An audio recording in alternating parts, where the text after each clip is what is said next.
Chapter 4. Indulgences. In order to make the absolution effective, the sacrament of confession comprises penances by which the wrongs done are paid. Originally, the amount of satisfaction was measured by the time alone during which the state of penance should last. As we have already seen, this situation inflicted the greatest disgrace and caused the greatest distress of the mind. But gradually a change was wrought, and penitents who showed undoubted sorrow were relieved of their penance earlier than the old usage demanded. This abridgment of the long sentence was called an indulgence, and was really the beginning of that system which reached its infamous maturity under Leo X and in the preaching of wicked Tetzel. In that age, no one knew anything of purgatory or the treasury of merits acquired by the saints and disposed by the Pope, or even of the supreme bishop at Rome, with authority over all the churches and clergy everywhere. At first, indulgences were limited exclusively to church penances, but in process of time they embraced all the temporary punishments due the soul on earth and in purgatory. Christ, it was said, had endured and removed the eternal penalties of sin, but the suffering short of everlasting continuance must be borne in purgatory, pilgrimages, or be removed by indulgence.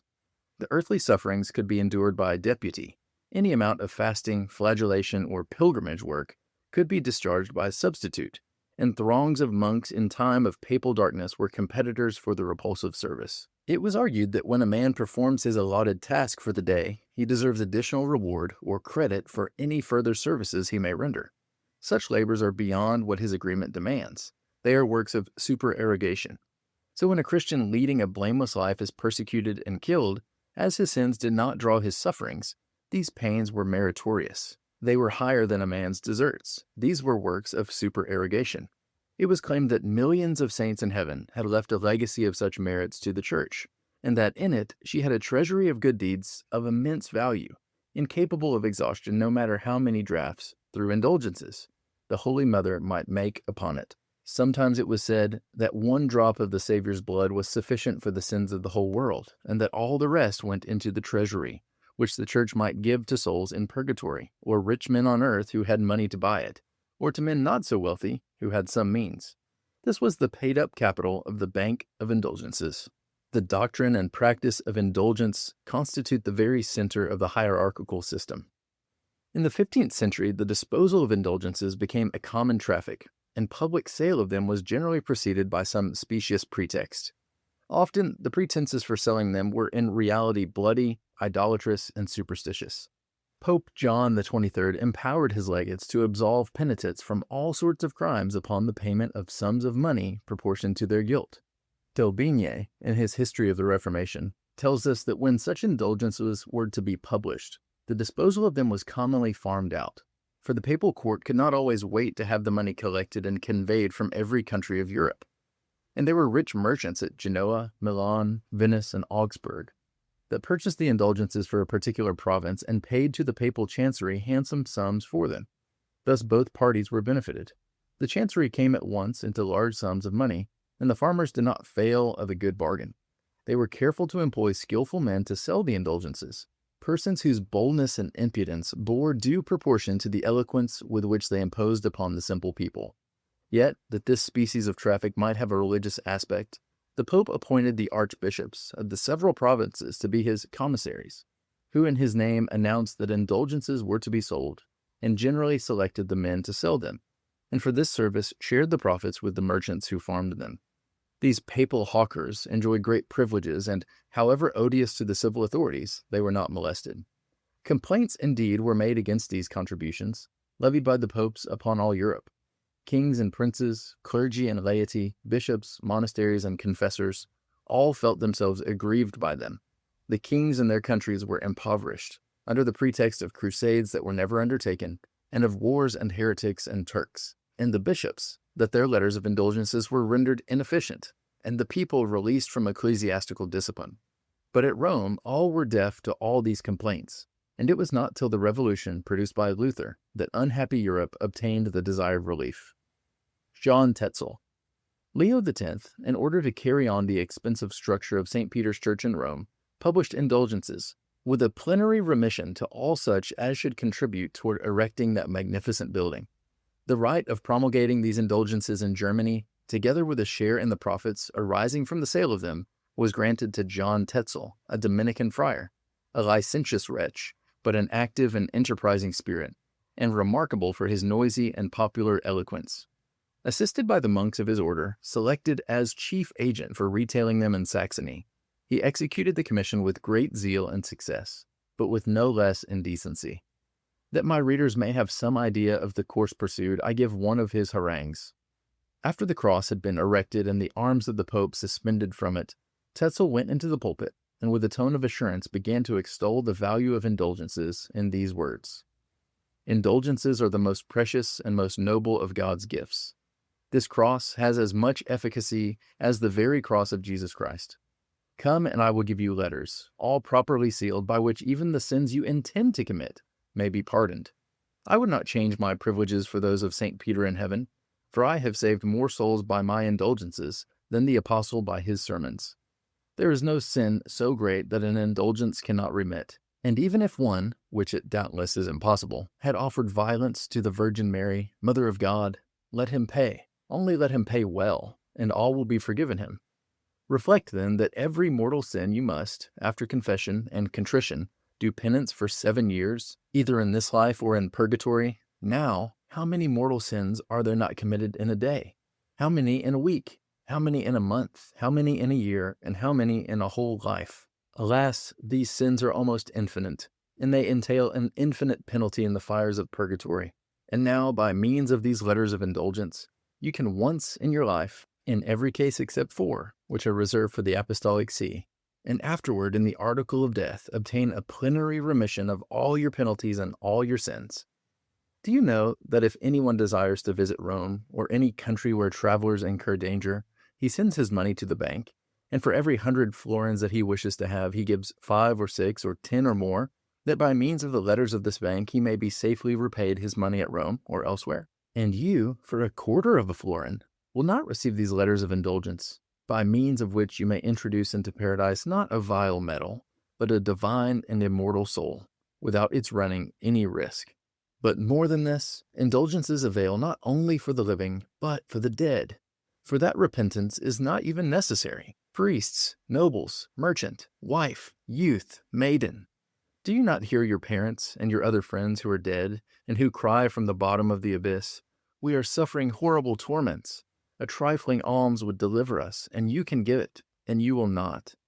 At the very instant that the money rattles in the bottom of the chest, the soul escapes from purgatory and flies liberated to heaven.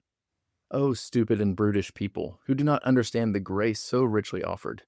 Now heaven is everywhere opened. Do you refuse to enter now? When then will you enter? Now you can ransom so many souls. Stiff-necked and thoughtless man, with 12 groats you can deliver your father from purgatory, and you are ungrateful enough not to save him. I shall be justified in the day of judgment, but you will be punished, so much the severity for having neglected so great a salvation.